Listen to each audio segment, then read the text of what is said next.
di a los hijos de Israel que marchen, y tú alza tu vara y extiende tu mano sobre el mar y divídelo, y entren los hijos de Israel por en medio del mar en seco.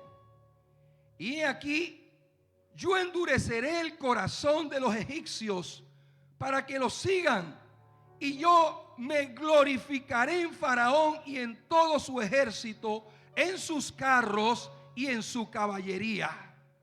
Y sabrán los egipcios, que yo soy Jehová, cuando me glorifique en Faraón, en sus carros y en su gente de a caballo.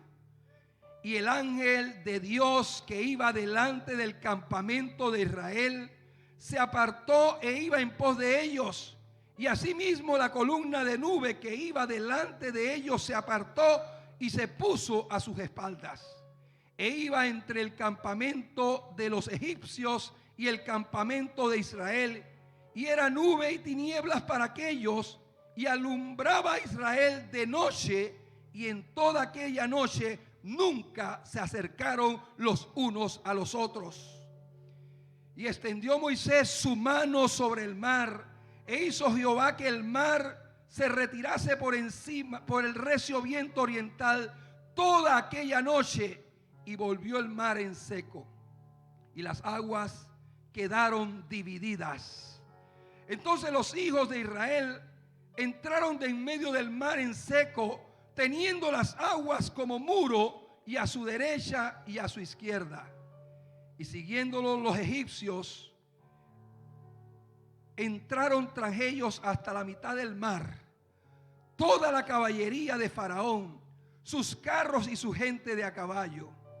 Aconteció que a la vigilia de la mañana, que Jehová miró el campamento de los egipcios desde la columna de fuego y nube, y trastornó el campamento de los egipcios, y quitó las ruedas de sus carros, y los trastornó gravemente. Entonces los egipcios dijeron: huyamos de delante de Israel, porque Jehová pelea por ellos contra los egipcios. Y Jehová dijo a Moisés: extiende tu mano sobre el mar, para que las aguas vuelvan sobre los egipcios, sobre sus carros y sobre su caballería. Entonces Moisés extendió la mano sobre el mar, y cuando amanecía, el mar se volvió en toda su fuerza, y los egipcios al huir se encontraban con el mar, y Jehová derribó a los egipcios en medio del mar. Y volvieron las aguas y cubrieron los carros y la caballería, y todo el ejército de Faraón que había entrado tras ellos en el mar, no quedó de ellos ni uno. Y los hijos de Israel fueron por en medio del mar en seco, teniendo las aguas por muro a su derecha y a su izquierda.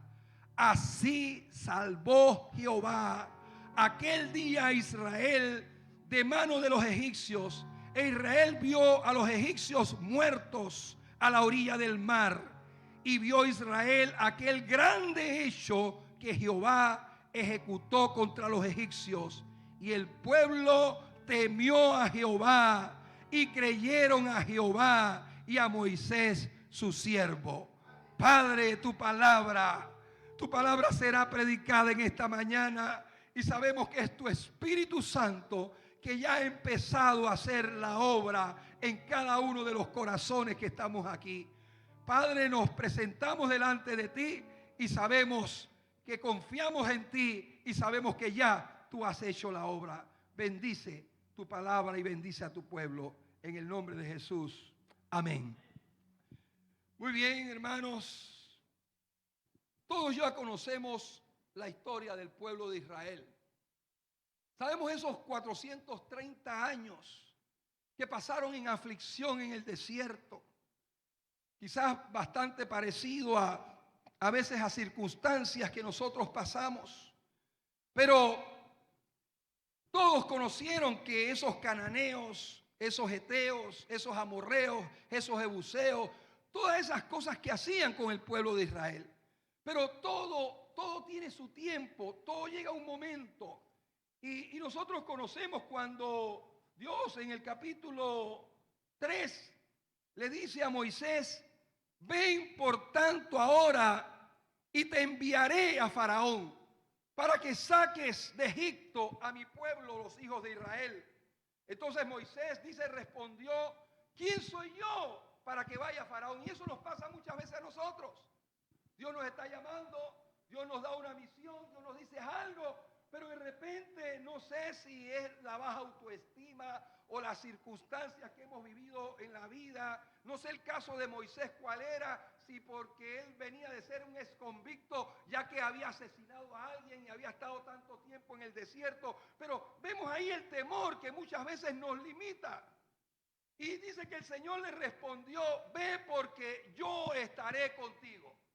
Lo importante no es qué sabes tú o qué puedes hacer tú cuando Dios te encomienda algo. Lo importante es que tú sepas lo que Dios le dijo a Moisés: yo estaré contigo. Y esto te será por señal de que te he enviado. Cuando haya sacado a Egipto al pueblo, me serviréis. O sea, voy a hacer eso, pero para que me sirvas. Y en el mismo capítulo 3, vemos que entonces Moisés va y se presenta y dice, antes de presentarse, le dice también en el verso 18: y oirán tu voz, e irás tú y los ancianos de Israel. Pero más adelante le dice: mas yo sé que el rey de Egipto no te dejará ir, sino por mano fuerte. O sea, que Dios no solamente lo estaba enviando, sino que también le estaba diciendo lo mismo que nos dice a nosotros, que en medio de esa conquista iba a haber situaciones por resolver, que iban a haber conflictos, que el faraón no iba a dejarlo salir. Pero más adelante dice: mas yo sé, pero yo extenderé mi mano y heriré a Egipto con todas mis maravillas que haré de él, y entonces os dejará ir. O sea que Dios le dice: no importa que él se empecine y no te deje ir, yo le mandaré las maravillas. Y todos conocemos la historia, que le empezó a mandar las plagas, ¿verdad? De las ranas, la sangre, los piojos, las moscas, las del ganado, la de las úlceras, las langostas. Y definitivamente que Faraón tuvo que hacer un alto y decirle: bueno, te vas a ir. Y llega donde él dice: mas yo sé que el rey de Egipto no os dejará ir. Y entonces vemos que eso nos pasa constantemente a nosotros cuando estamos pasando por un desierto, por una situación difícil. Yo no sé si ustedes conocen la historia de José, que igualmente pasó por una serie de vicisitudes, envidiado por los hermanos, tirado al foso, luego vendido, luego comprado, luego preso. Pero el final de la vida de José, muchos de nosotros quisiéramos algún día llegar al final que él tuvo, ser el gobernante o ser el segundo después del gobernante. Quisiéramos algunos lograr eso. O sea que a pesar de todas las circunstancias que tú y yo podamos pasar en un momento por el desierto, el final ya Dios lo tiene programado. Y eso lo tenemos que tener presente. El caso de Daniel igual. Daniel en el foso de los leones, pero todos sabemos a dónde llegó Daniel. Y en ese pasaje que estamos leyendo, el verso que no he leído, quiero leerlo ahora, dice que el 32 dice: pero yo extenderé mi mano y heriré a Egipto, y yo daré a este pueblo gracia a los ojos de los egipcios, para que cuando salgáis no vayáis con las manos vacías. Dios te puede pasar por procesos, pero al final, como le dijo a Moisés, no vas a salir con las manos vacías. Vas a salir de esa situación de una manera victoriosa. Yo quiero hoy contar un testimonio que quizás nunca he contado en la forma que lo voy a contar hoy. Hace ya algunos años, cuando mis hijos José y Ángela estaban de 10, 12 años más o menos. Ellos estudiaban en una muy buena escuela en la ciudad de Panamá, pero llegó un momento en donde las cosas se pusieron un poco diferentes. Y yo dije, ¿pero qué está pasando? Y yo tuve que tomé una decisión de trasladarme y dejar mi casa en la ciudad e irme a vivir a un pueblo de mi país, allá a Boquete. Porque empecé a ver las finanzas y dije, oye, tengo que ver cómo bajo las finanzas para poder mantener a mi familia. Y nos fuimos para Boquete. Más la situación no era fácil. Recuerdo yo que la matrícula del último año, del último mes del año, yo no la había cancelado. Por lo tanto, mis hijos no tenían sus diplomas. Yo no lo podía matricular en otra escuela. Y tampoco quizás tenía para matricularlo el siguiente año. Y yo me voy para Boquete a la casa de un joven que trabajaba conmigo, que su padre tenía una casa allá, y allá nos trasladamos. Pero no solamente eso. Yo tenía en aquel entonces una Galloper, una camioneta Hyundai, y un mes antes yo me había ido a un recorrido por casi todo Veraguas, todas esas montañas, y un día, ya faltando como una semana para irnos, con unas cuantas cosas y con poco dinero, mi esposa, cuando va a llevar a los chicos a la escuela, o no sé qué iba a hacer, a recoger algo de la escuela, no recuerdo, resulta que el motor del carro no le había echado aceite y se fue la máquina del motor.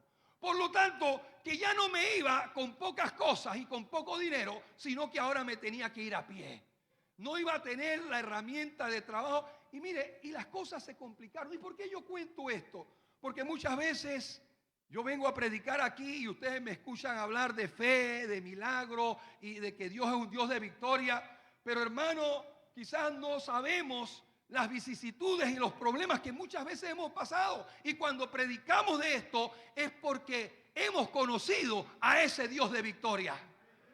Y cuando yo estuve allá en Boquete, fueron momentos difíciles. Recuerdo como si fuera hoy, que casualmente el día que llegamos a la casa de ese señor y nos hospedamos, mis hijos chicos que venían, ya le digo, de una escuela, muy buena escuela privada, y de repente yo iba sin papeles, pero ese día la casa la estaba pintando alguien, pero ese alguien era el director de una escuela piloto que estaba al lado de la casa. Y el Señor me dice, oiga, no se preocupe, matricule, sus hijos entran aquí, usted me trae los papeles cuando usted quiera, a fin de año si quiere. Oh, esta escuela piloto era una escuela piloto en donde el 98% de los alumnos, primero a sexto grado, eran de los pueblos originarios. ¿Ok? Mis hijos venían de otro lugar y allí a esa escuela fueron mis hijos. Eran 4 niños nada más, 2 de ellos y 2 otros que no eran de los pueblos originarios. Para ellos yo me imagino que fue difícil los primeros días, pero todo eso era un proceso que Dios nos estaba bendiciendo en medio de esas circunstancias, porque allí mis hijos empezaron a querer a esos muchachos, aprendieron desde muy chicos a saber que ante Dios todos somos iguales. Ellos venían con una escuela de piscina, una escuela de juegos especiales, un montón de cosas, y de repente pasar a una pequeña escuelita. Eso fue una situación difícil. Yo como padre, no crea, me costaba. Pero yo sabía que detrás de todo eso estaba el Señor. Y fíjese, esos años para ir recortando, pasé ahí en Boquete 2, 3 años viviendo. Me conocían porque era el que caminaba para arriba y para abajo. No tenía carro, ya les decía, ¿no? Así que tampoco podía hacer negocios tanto en Panamá porque no me podía venir en mi carro y no había quizás dinero para viajar en bus. Y recuerdo como si fuera hoy cuando yo tenía que salir a la calle porque necesitábamos comida y yo había llevado unas Biblias que me había facilitado alguien para vender. Y yo salía a la calle con 1 o 2 Biblias y salía a las 2 y eran las 7 de la noche y no había vendido ninguna. Y yo tenía que vender por lo menos una para poder llevar dinero a la casa. Pero hermanos, esos años que vivimos en Boquete yo considero que fueron los mejores. Esos años aprendimos a conocer a Dios. Aprendimos a saber cómo se consiguen las cosas. Vimos siempre la mano de Dios. Mis hijos que pasaron esa escuela a los 6 meses, nos mudamos y estábamos frente a otra escuela. Así que yo lo saqué de esa y lo metí en otra pública. Y allá mis hijos, esa era diferente el asunto. El 90% de los alumnos eran latinos y el 10% eran de pueblos originarios. Sabemos cuando hablo de pueblos originarios, ¿no? De pueblos originarios. Entonces, allá cuando los otros, los boqueteños, los latinos, molestaban a los muchachos de los pueblos originarios, mis hijos los defendían. Mis hijos decían, oye, no hagan eso. ¿Por qué están haciendo eso? Si ellos son iguales que tú, ¿qué diferencia tienes? Tú eres de aquí y él vive allá. ¿Cuál es el problema? Entonces, ese tiempo, ya le digo, a toda la familia nos fue de bendición. Pero en esa época, hermano, créamelo, sin dinero, sin trabajo, Dios mandaba bendiciones. Yo salía a Costa Rica, a Nicaragua, de repente predicaba. Pero yo recuerdo que en esos años, yo viajé por primera vez a Europa. Yo fui a Suiza, yo fui a Alemania. No me pregunte cómo, ya yo no me acuerdo cómo, de dónde salió ese dinero. Yo fui a Suiza, a Alemania, a Bélgica. En esos años, ya al final yo no me vine de Boquete para aquí, sino que yo me fui a vivir un año a Costa Rica, imagínense, con familia y todo, que fue allá donde fuimos a la escuela de misiones, y eso no era gratis, esa escuela, había que pagar como $800,000 por mes, y eso, yo ahora me pregunto, quizás no tuve tiempo de preguntarle a mi esposa antes de venir, oye, ¿dónde sale? Bueno, yo sé de dónde salía, pero lo que le quiero decir, hermanos, que nunca vimos a Dios fallarnos en medio de ese desierto, en medio de esas circunstancias difíciles. Pero vamos a continuar y luego continuamos con el testimonio. En Éxodo 10, en adelante, 8 al 11 dice, y Moisés y Aarón volvieron a ser llamados ante el faraón, el cual les dijo, andad, servid a Jehová vuestro Dios. ¿Quiénes son los que han de ir? Esta parte es importante contigo. Moisés respondió, hemos de ir con nuestros niños, con nuestros viejos, con nuestros hijos y con nuestras hijas, con nuestras ovejas y con nuestras vacas hemos de ir, porque es nuestra fiesta solemne para Jehová. Y él les dijo, así sea Jehová con vosotros. ¿Cómo os voy a dejar ir? Le dice el diablo el faraón, a vosotros y a vuestros niños. Mirad cómo el mal está delante de vuestro rostro. Mire, injurió a Moisés, lo quería manipular. No será así. Id ahora vosotros los varones y servid a Jehová, pues esto es lo que vosotros pedisteis.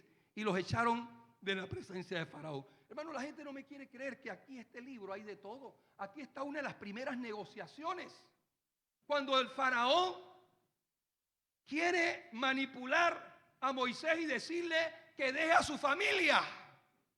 Imagínate, el diablo dice, no importa que ya tú eres salvo y tu esposa y hay 2 hijos tuyos, pero hay otro que no es salvo y tú dices, bueno, está bien, ya estamos bien, ya somos cristianos la mayoría. No, dice que Moisés no aceptó esa negociación.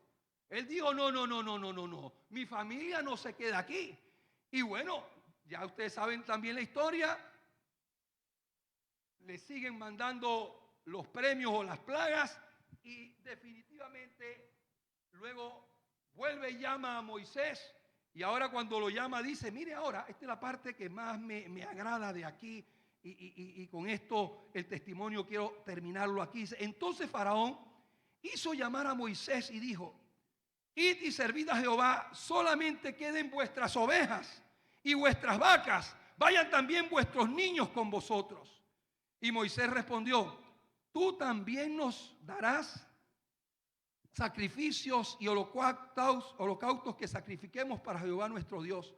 Nuestros ganados irán también con nosotros. Mire, Moisés dice, no, yo no te voy a dejar mi plata, yo no te voy a dejar mi cuenta de banco, nuestros ganados irán también con nosotros. No quedará ni una pezuña, porque de ellos, de esa cuenta de banco, de ese salario, de ese dinero, porque de ellos hemos de tomar para servir a Jehová nuestro Dios, y no sabemos con qué hemos de servir a Jehová hasta que lleguemos allá.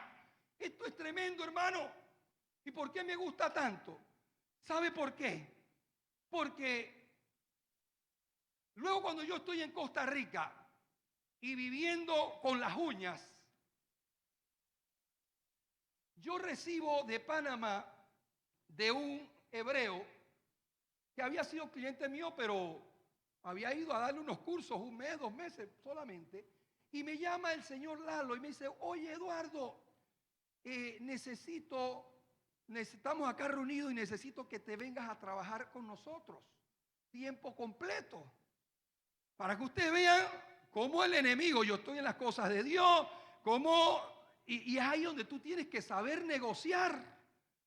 Y me dice, vente a trabajar con nosotros tiempo. Y yo, mira, discúlpeme, yo ya me faltan un mes y yo no me puedo mover de acá. Bueno, te esperamos. Dice Michelle, el socio, el primo, dice, te esperamos, no hay problema.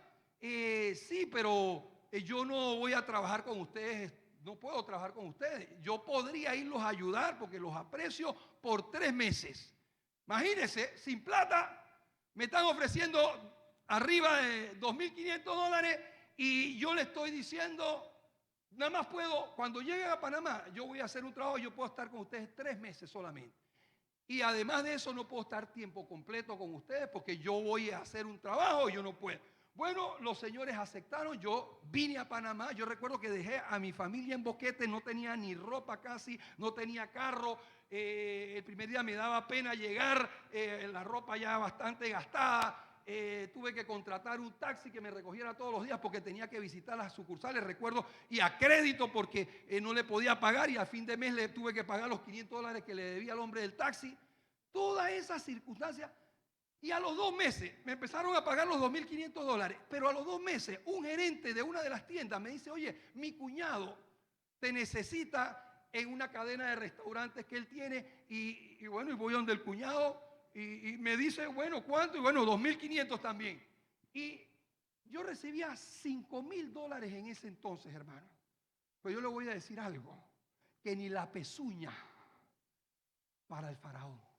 Yo recuerdo que una vez en una iglesia yo prediqué y yo hasta cometí un error. Yo dije que yo no diezmaba. Yo dije ahí, yo no diezmo, hermano. ¿Y por qué yo me atreví a decir eso? Porque de esos $5,000 yo invertía mínimo $2,500 en la obra del Señor. En los tiempos que yo conocí al pastor Caballero, que yo vine por aquí por primera vez con lo de las misiones, yo iba 3 días a la semana, venía a Colón. Me iba un día a Chiriquí a la semana, otro día a Veragua y otro día a Coclé. Yo andaba como loco en ese CRV que cuando lo vendí puse un anuncio no sé, mi hijo lo puso ahí en Encuentra. Y no pasó media hora cuando afuera de mi casa habían 3 personas. Y la gente con la plata, porque lo había regalado prácticamente, porque ya el carro estaba desgastado y yo puse un anuncio y que $800 y la gente desesperada para buscarlo y se lo llevaron. Entonces, el 50% de mi dinero, y una de las cosas que más me gustó, hermano, que mi esposo, usted sabe cómo son las mujeres, ¿eh? Vamos a aprovechar que hoy no hay muchas, ¿no? Mi esposa jamás, usted sabe cómo son las esposas, oye, ahorra, oye, cuida la plata. ¿Cómo es posible que tú vas a estar gastando aquí y tú haces reuniones acá y tú pagas esto? ¿Tú te crees que Martinelli? ¿Qué es lo que te pasa a ti? Mi esposa no decía eso, para nada, y mis hijos nada. Pero ¿saben por qué? Porque ellos habían conocido y habían visto al Dios cuando nosotros habíamos salido de Panamá hacia Boquete y hacia Costa Rica sin un centavo. Esto que ahora estábamos recibiendo, lo estábamos recibiendo de gracia. Por eso esa palabra cuando dice que le dijo, y yo daré al pueblo gracia en los ojos de los egipcios para que cuando salgáis no vayáis con las manos ¿qué?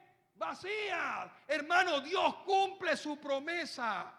Yo no sé si en estos momentos tú estás pasando por algún desierto, por una circunstancia difícil, pero hermano, tienes que tener presente que Dios cumple su palabra y Él sabrá por qué tú estás pasando por ese proceso y qué te quiere enseñar en ese momento. Pero al final viene la bendición. Al final, yo no te puedo decir que esos años no viví en bendición, ¿sí? Cuando no había comida en la casa y yo llegaba sin haber vendido la Biblia y mi esposa dice, oye, llegó la hermana fulanita de tal y trajo esta jaba de comida. Y yo, ¿y quién le dijo a ella eso? Y aclaro, yo no soy de esta, quizás yo he sido un poquito orgulloso. ¿Y por qué para mí era? Y ahora voy a dar otro testimonio. ¿Por qué para mí era eso difícil? Porque yo había nacido, perdone lo que diga, lo que voy a decir, yo había nacido en cuna de oro. A mí nunca me había faltado nada. Mis padres eran trabajadores profesionales y a mí nunca me faltó nada. No tuve una sola necesidad y luego empecé a trabajar y tampoco me faltaba nada. Pero Dios sabe por qué nos ayuda a pasar por esos procesos para aprender. Más recuerdo, porque cuando estas cosas pasan, yo me imagino que a uno dirá, oye, pero esas cosas, esas pruebas que te están pasando te están afectando a tus hijos. Luego de mis hijos, 2 idiomas enseñaban en esa escuela, van a una escuela que a duras penas enseñaban español. Tus hijos se van a atrasar. Mira, hermano, los dos están muy bien ahora mismo, muy bien en sus trabajos, hablan otro idioma y no importa que estuvieron allá 3, 4 años, Dios es fiel. Y aunque parezca que esas circunstancias te van a desmejorar, si Dios está en medio de eso, hermano, las cosas no se van a desmejorar. A los ojos naturales podría parecer. En Éxodo 14 nos sigue hablando la palabra y dice, di a los hijos de Israel que den la vuelta y acampen delante de Piahirot entre Migdol y el mar hacia Baal-Zephón, delante del campamento junto al mar. Porque Faraón dirá a los hijos de Israel, encerrados están en la tierra, el desierto los ha encerrado. Y yo endureceré el corazón de Faraón para que los siga, y seré glorificado en Faraón y en todo su ejército, y sabrán los egipcios que yo soy Jehová, y ellos lo hicieron así. En la mente natural, cruzar el mar Rojo, hermano, para cualquier persona es símbolo de cruzar la muerte. Eso no era cualquier cosa, hermano. A veces uno piensa, bueno, Dios abrió el mar, eso no era cualquier cosa. Más Faraón, cuando vio que ellos se metieron por donde se metieron, yo me imagino que empezó a reírse. Dice, estos están extraviados, esto no, haber estado preso tanto tiempo aquí de esclavos, como que ahora no saben cuál es el camino. A veces, hermanos, caminar en fe parece algo ilógico. Cuando tú no dependes del dinero, cuando no dependes de los amigos, cuando no dependes de la familia, cuando... Mira, no hay formas naturales de ayuda. Y esa era la situación de ellos. Más no piensen que el mar se abrió así por así. Ellos tuvieron que dar los primeros pasos. Cuando ellos tocaron el agua, ellos empezaron a caminar y el mar estaba allí. O sea que tú tienes que empezar, aunque tú veas las cosas difíciles, tú tienes que empezar a dar los pasos. Yo no sé qué Dios te va a pedir que hagas en este año, el próximo fin de semana, el encuentro con los jóvenes. Yo no sé qué palabra traiga a alguien de otro país y Dios te lance un reto, yo no lo sé. Pero entonces tú eres el que tienes que empezar a dar ciertos pasos, como empezó el pueblo a dar ciertos pasos. Normalmente, ¿qué es lo que nos pasa? Cuando estamos frente al mar, el mar ahora es una circunstancia imposible para ti, para los que te pueden ayudar, pero no para Dios. Pero normalmente, ¿qué nos pasa? Cuando estamos frente al mar, no esperamos que se abra. Eso es algo, la mente natural no espera que se abra, no espera que se seque, no esperamos que todo salga bien. Ellos no estaban esperando, gran parte del pueblo, que el ejército viniera y se ahogara en ese río. Ellos no estaban esperando eso. Lo que normalmente vemos son las cuentas que pagar, el peligro, la enfermedad, el dolor. Y por eso es que la palabra en Romanos 12:2 dice que renovemos nuestra mente. Y esto es algo que a veces a mí me da algo de tristeza. Y se lo digo de todo corazón. Yo voy a visitar clientes y de repente me cuentan su situación, su problema, porque yo voy a hacer un trabajo ahí. Y me dicen, Pepito es un hombre que tiene muchos valores, es muy recto, pero él, fíjate, él no quiere colaborar con esto, él nunca tiene tiempo, él siempre dice no. Y me hacen la salvedad. Ese cliente no sabe que yo soy cristiano evangélico. Y me dice, él va a una iglesia. Y cuando a mí me dicen eso, a mí me da un dolor tremendo. Porque yo digo, oye, el pueblo que más recibe bendición y de manera gratis, yo diría, porque venimos los viernes, venimos los martes, venimos los jueves, venimos los domingos. En una empresa esto le costaría un montón de plata. Las empresas que capacitan le cuesta un montón de plata capacitar y la iglesia capacita a sus fieles y le da palabra de vida, y no cualquier seminario, sino palabra de vida. Pero de repente nos encontramos ese testimonio allá de que el jefe me dice que el del problema es un evangélico. Y yo enseguida le pregunto, ¿de qué iglesia? Discúlpeme, para ver si es de sana doctrina.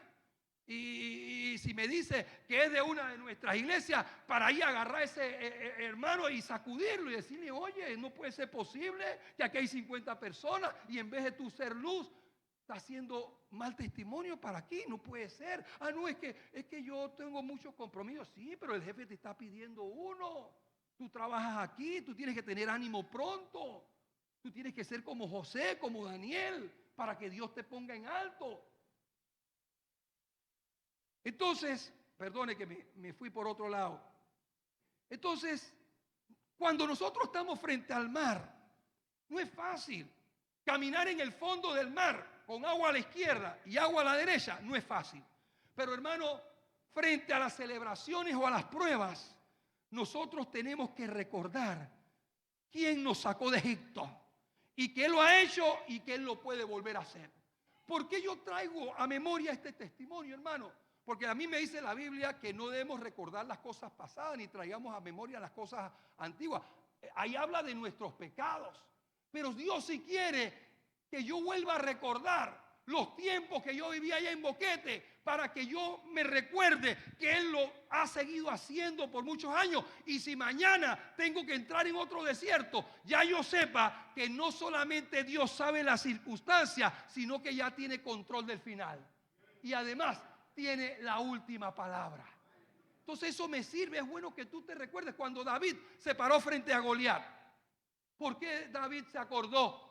Él se acordó de que él había desbaratado leones y osos, porque eso le ayudó a seguir peleando. Entonces te tienes que acordar las veces que Dios te ha sacado. Y es fácil que se nos olvide. Por eso ahora que oraba y Dios me traía esto a memoria, yo, mira, no puedo, me demoraré unos minutos más, pero yo no puedo dejar de decir estos testimonios, porque muchas veces nosotros aquí venimos y yo no sé, yo oro a Dios y Dios no me da otro mensaje. Solamente me dice victoria, solamente vamos a conquistar. Y yo, Señor, ya los hermanos, algunos estarán diciendo, pero ¿por qué Él siempre habla más o menos de lo mismo? Pero hermano, estoy agradecido con Dios. Y yo quiero que tú también estés agradecida con Dios y te acuerdes todo lo que Él ha hecho contigo. Dice en Éxodo 14:5, y fue dado el aviso al rey de Egipto que el pueblo huía y el corazón de Faraón y de sus siervos se volvían contra el pueblo y dijeron, ¿cómo hemos hecho esto de haber dejado a Israel para que no nos sirva? Y unció su carro y tomó consigo su pueblo. No solamente los mandó, sino fue él, imagínense. Y tomó 600 carros escogidos y todos los carros de Egipto y los capitanes sobre ellos. Pero el que hizo eso fue el Señor. A veces Dios permite, porque dice, y endureció Jehová el corazón del rey de Egipto, Faraón, y él siguió a los hijos de Israel. Pero los hijos de Israel, ¿qué había pasado con los hijos de Israel? Habían salido ¿con qué? Con mano poderosa, hermano. Cuando tú sales con mano poderosa, puede venir el diablo y todos sus secuaces, hermano, y tú vas a caminar en victoria. Siguiendo los pueblos egipcios con toda la caballería y carros de Faraón, su gente a caballo y todo su ejército, los alcanzaron acampando junto al mar al lado de Piaterón, delante de Baal-Zephón. Hermano, el mar rojo, la prueba que tú estás pasando, son momentos de decisión. Tú tienes que tomar ahí la decisión si confías en Él o no confías en Él. Si confías en Él o confías en otras cosas que te podrán ayudar, pero de manera temporal. Yo te quiero invitar a que confíes mejor en Él.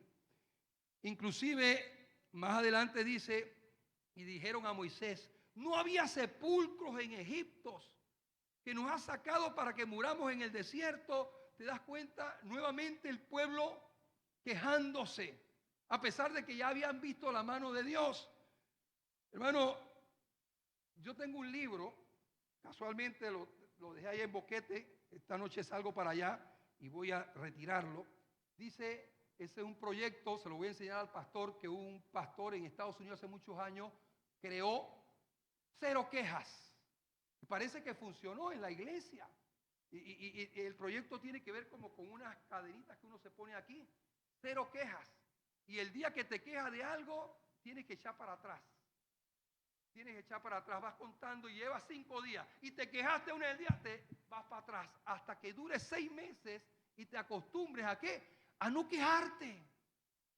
¿Ve? A eliminar ese mal hábito que ya lo traemos, mire, desde allá del pueblo de Israel quejándonos. ¿Qué ganamos con quejándonos? Si Dios dice, sea la gloria a Él, alabémoslo a Él. Yo sé que no es fácil, pero tenemos que saber, tenemos que confiar que Dios conoce nuestra situación. Pero además que Él conoce nuestra situación, Él conoce los resultados. Y si ya yo sé que yo estoy pasando un proceso y Él conoce los resultados, y ya yo he vivido varios procesos, y yo sé que después de eso el resultado es más grande, entonces pare de sufrir y disfrute el proceso. Mire, para que vean, eso fue el testimonio que le di, eso fue hace como 20 años. Sí, mis hijos ya tienen 25 años, sí. Hace como 10 años. Otro proceso, yo no sé qué me pasó. A mí ya se me olvidan las cosas. Pero de repente, y con mucho respeto lo digo, con mucho respeto lo digo, yo creo que todo trabajo es digno y honrado, y después que sea honrado está bien.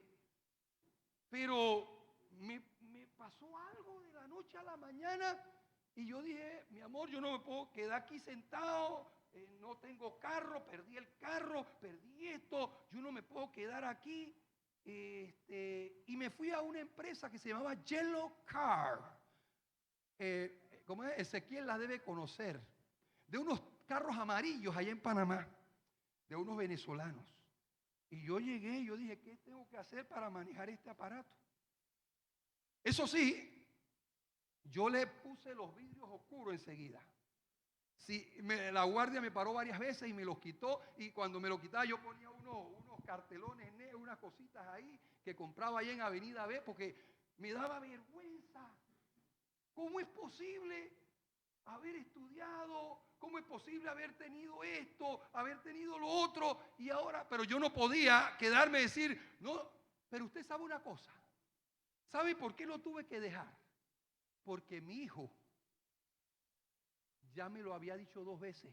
Estaba estudiando en la universidad. Papá, yo creo que yo voy a manejar eso, porque yo no dejé de ganar todos los meses arriba de $3,000 manejando ese carrito. ¿Cómo llegaban esos $3,000? Yo no lo sé. Bueno, sí lo sé, nada más, trabajando duro. Trabajando duro. Pero entonces yo llevaba la plata como que si estuviera trabajando en el banco, como que si estuviera trabajando en una empresa. Entonces mi hijo veía eso y yo, eso está bueno, viejo. No hay que ni estudiar ni nada, y yo mejor me salgo de la universidad y me ayudas a conseguir uno. Y yo dije, mira acá, mejor voy a dejar esto antes que el muchacho lo agarre de verdad. Y es un negocio delicado. Ahí se te sube gente con droga, se te sube extranjeros ofreciendo de negocios ilícitos. Yo trabajaba, yo fui el primer panameño. Escucha bien, a usted que no le gusta trabajar, el primer panameño que Yellow Car votó.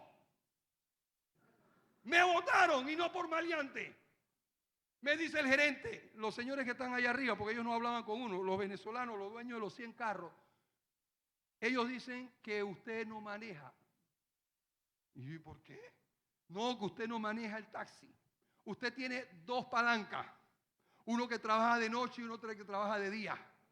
Porque ellos le ponen GPS a los carros, y ese carro trabajaba 22 horas. Ese carro le daba la vuelta al reloj. Yo vivo en un lugar céntrico, yo nada más llegaba, estacionaba, no en la calle donde vivo, sino en la otra, que no me vieran los vecinos. Y mi esposa me tenía mi adrenalina, mi comida y yo volvía y salía. Y a mí me dice la gente que no hay trabajo. Lo que no hay es ganas de trabajar. Lo que no hay es ánimo pronto. Lo que no hay necesidad. Entonces, hermano, este hermano que se para aquí y le habla de victoria y le habla de que podemos conseguir todo, también ha pasado situaciones difíciles, también ha pasado situaciones por el desierto, pero en esos desiertos he visto la mano de Dios. He visto el testimonio de Dios. He aprendido cosas. ¿Ve? Yo viajo a otro país y yo me enamoro rápido de los lugares. Voy a Boquete y ya quiero quedarme allá. Ahora fui a México y esto está más frío que Boquete. Ya voy a dejar Boquete. Y la gente dice, ¿y tú cómo vas a venirte a vivir a Boquete? Y yo, no te preocupes por eso. Yo busco alguna forma. Hablo con el pastor Caballero y le digo que abramos una iglesia allá en Distrito Federal. Yo no sé. Algo se hace. Entonces, hermano, ese es el Dios que nosotros tenemos, el Dios que cuando está el mar frente a nosotros, tú tienes que saber que no eres tú el que lo vas a abrir y que Él siempre tiene la última palabra. Ya para ir finalizando, Éxodo 14, 15 dice, entonces Jehová dijo a Moisés, ¿por qué clamas a mí? Di a los hijos de Israel que marchen. Y tú alza tu bar y extiende tu mano sobre el mar y divídelo entre los hijos de Israel. Y aquí yo endureceré el corazón de los egipcios para que lo sigan. Y yo me glorificaré en Faraón y en todo su ejército. Y sabrán los egipcios que yo soy Jehová. Y el ángel de Dios que iba delante del campamento de Israel. Miren, hermanos, Dios es el Dios de la estrategia. Dios es un Dios jefe. Es un Dios militar. Dios es el Dios que planea. Él no es como nosotros, Él planea y ejecuta. Dios es el que hace todas las cosas buenas para nosotros. Lo único que tenía que hacer el pueblo de Israel, ¿qué era? Era obedecer. Era obedecer porque Dios fue el que hizo en esa canción que cantamos hace un momento. El que hizo todo eso fue Dios. Ellos nada más tenían que obedecer y seguir la nube. Hermano, si tú quieres que Dios te muestre algo más grande, empecemos a obedecerlo, a seguir la nube. No tengamos temor, no tengamos temor. Él va a hacer los milagros.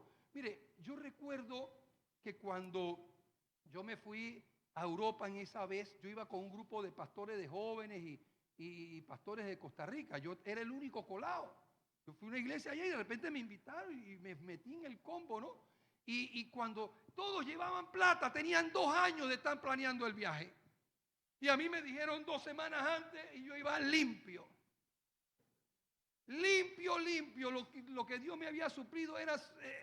yo tenía hasta miedo porque yo decía, no me voy a poder ni comunicar por internet. Apagar un internet para comunicarme con la familia. Mire, incluso me pusieron un apodo allá en Europa, los pastores de allá. Espiriflauta.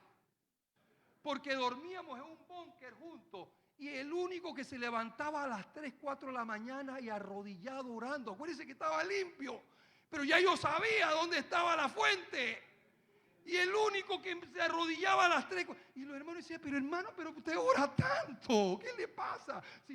Usted anda con miedo. Si aquí somos como 15. Y yo calladito, claro, yo estaba colado, acuérdense. Pero hermano, de repente una pastora puertorriqueña ya se entera y que, ay, usted dicta seminario. Yo creo que me dicta un seminario de liderazgo. 5 horas vamos a invitar a la iglesia. Y de repente me da una ofrenda de $800. El que anda, ojo, allá si había ofrenda era para el grupo y se la daba al pastor encargado. Pero esa vez me mandaron a mí a dejar eso solito. Y la pastora me da 8. Mire, a los 2 días de estar por allá, 3 días, yo le mandé una ofrenda, un giro en Western Union a mi esposa de $500. Allá, de repente, tú predicabas o tú ibas a la iglesia y de repente, y me pasó de nuevo aquí, tú ibas caminando y el hermano, yo iba y el hermano me daba la mano. Y cuando me daba la mano, había un billete de $50. Otro de $100. Y yo decía, ¿esto qué es? Uy, yo me voy a venir a vivir acá, esto es increíble. No, pero yo le pregunté a los otros y a los otros no le había pasado eso. Y yo veía la mano de Dios. Mire, más nunca me había pasado esto hasta el viernes aquí en esta iglesia. Hermano, yo no necesitaba dinero el viernes, pero yo venía de una semana de extenso trabajo, mucho esfuerzo y todo. Yo estaba agotado y me había venido solo para Colón y tenía cierta inquietud en mi vuelta manejando. Y cuando yo estoy ahí atrás sentado, llega el hermano Eusebio y me choca la mano. Y adentro había un chocolate Snickers que a mí me quita el sueño. ¡Oh, gracias, hermano! Ahorita le di las gracias cuando lo vi. Él no sabe que Dios lo usó. Yo estaba con miedo en la carretera y no me podía quedar por Colón durmiendo porque tenía un compromiso ayer a las 7 de la mañana y no me podía quedar. Y luego cuando entro a la oficina y estoy con la pastora allá, hay una hermanita que los domingos me ofrece café. Y la hermana dice, ¿quiere café? Pero yo creo que ella lo dijo por decir. Y yo digo, sí, deme un café. Y después quedó como una cara como diciendo, ay, ya la voy a tener que hacer café. Nunca me había ofrecido viernes café y la hermanita me ofreció café. Así que yo me fui con mi café y mi chocolate pisado para Panamá sin problema. Hermano, ese es Dios. Dios sabe tu situación y sabe el final. Y cualquier circunstancia. Eusebio no sabía que yo no había dormido la noche anterior. Y se parece con ese sneaker. Primera vez que me da un chocolate. Pero ese es Dios. No me había pasado más eso. Me pasó en estos días, hace como 2 meses, pero diferente. Llegué a una oficina del Estado. No del Estado, de una autoridad, no voy a decir qué. No fue a la que dije el viernes. Y yo voy entrando y me dice, baja un individuo, yo estoy preguntando por la persona, y ya había ido en la mañana, había ido a las 10 y me dice, oiga, baja en la escalera y dice, ¿usted es periodista? Yo le dije, sí. Sí, ¿usted es periodista? Sí. Yo dije la verdad, yo dije, sí. Y el hombre me choca la mano y me pone 2 billetes de $20. Yo hago, no, coge, ¿qué te pasa? ¿Qué te pasa? ¿Es serio? No, disculpe, usted no es periodista. Sí, yo soy periodista, pero no es el periodista que tú estás esperando. Yo vengo a hablar con el jefe. Yo no sé si le dio vergüenza la lisura que había hecho, que a los 5 minutos me estaba atendiendo el jefe. Y me di cuenta que así se manejan, ¿no? No, perdóname. No me había pasado más que me habían dado plata en la mano desde Europa. Entonces, pero esta era para una sinvergüenzura. Entonces, hermano, ese es el Dios que nosotros tenemos. Un Dios real. Un Dios que es cierto que cuando tú ves ese video del mar abriéndose, tú dices, eso fue hace tiempo. Dios sigue siendo ¿qué? Real. Dios sigue siendo real. Y yo voy a saltarme algunas cosas y voy a dar el final. Dios tiene la última palabra. Nosotros normalmente, los seres humanos, tenemos 2 opciones siempre. Si tú te das cuenta, en los tiempos de los fariseos y ellos, los judíos, le llegaban a Jesús a preguntarle, Jesús, ¿es lícito dar tributo al César? Ellos querían agarrar a Jesús. ¿Es justo dar tributo al César? Te hago la pregunta. De repente tú dirás, bueno, ellos estaban esperando que Jesús dijera que sí. Si Jesús decía que sí, ¿ellos qué le iban a decir? Los hubieran acusado de subversión. Si decía que no, lo iban a decir que estaban evadiendo los impuestos. Pero Jesús contestaba de otra forma. ¿Qué le dijo Jesús? A Dios lo que es de Dios y a César lo que es de César. Lo sorprendía. Hay otros casos cuando la mujer adúltera le dijeron, cualquiera que sea sorprendido en adulterio, ¿qué hay que hacer? Si Jesús le decía, estaría libre, le dirían, estás violando la ley de Moisés.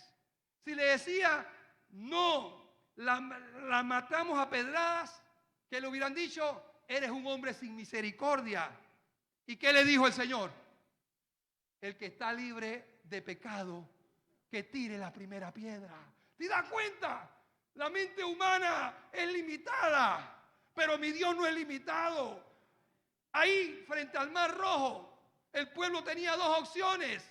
Una, si paso el mar, me tiro, me muero, me ahogo. Y si echo para atrás, estos demonios me acaban. Pero Jesús tenía otra respuesta. otra salida.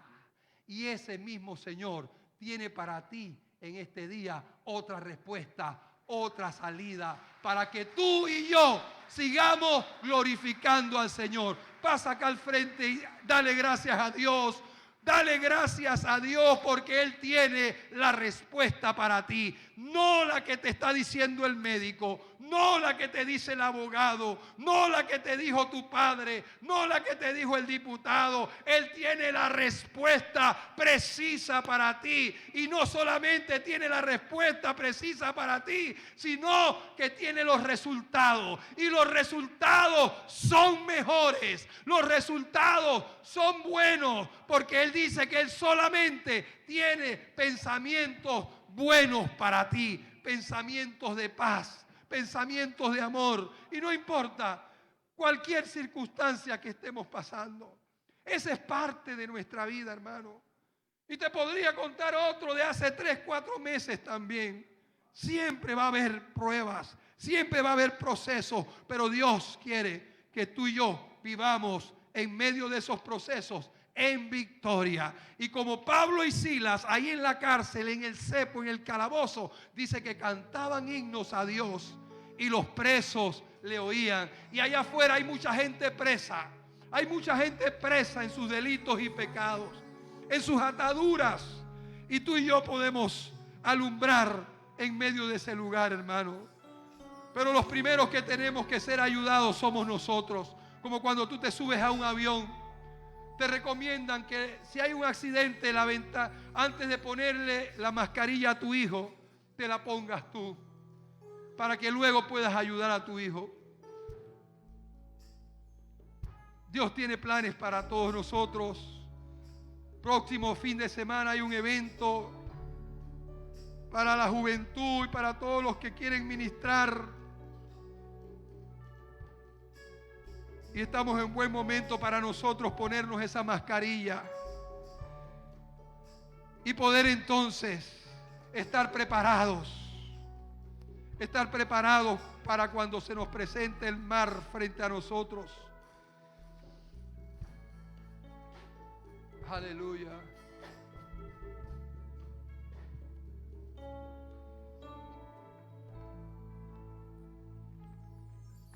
Él es el hombre que tuvo poder de andar sobre el mar.